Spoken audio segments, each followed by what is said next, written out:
So over here you can see that I have an image right here, and then let's say I want to make some adjustments to this image by clearing it out. So if I were to go around over here and then zoom in by using the zoom tool, so let me just go around and zoom in, and I'm going to go around, use the hand tool over here to drag around. Here you can see that there's this boat right here, and let's say I want to remove it. So all you need to do right here is use something called the spot removal option right here. So there's spot healing brush, as you can see right here. You can click on this and you can choose the size of the brush right here, as you can see, and then you can go around and then just draw around the object that you want to remove, and you can see that it'll be removed right here. You can change around the settings, that is, you can change around the size, you can create a texture out of this over here as well, and you can make it more content aware as well. So similarly, you can go around and then just paint it around, as you can see, just like that. Let me just go around, use the hand tool right here, just like this, and then I'm going to go around over here onto spot healing right here, and then just go around and do the same thing to clear out other things over here as well.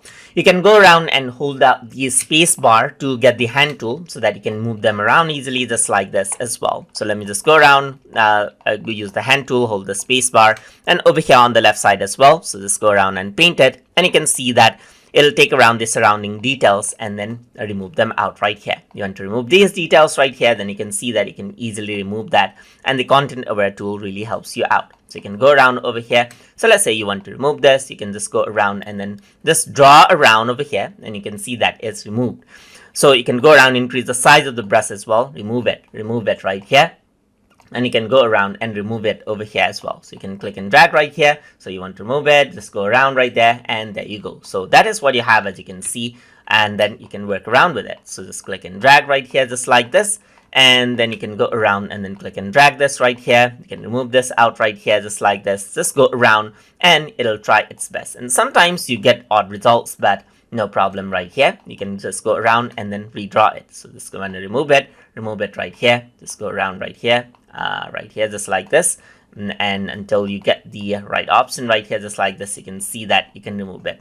Or you can press Ctrl Z to go back a few steps right over here as well, and just go around, and there you go. That's how you can go around and remove out different things right here. Just go around right here, remove it, and there you go. You can see that it really does a great job right here, just like this, of removing things over there. So you can go around, click and drag it right here, just like this, and it'll try its best right here. You do get some artifacts sometimes right here, but you can just go around and try, because there's this is all like a bit of luck as well on what you get when you actually remove out things.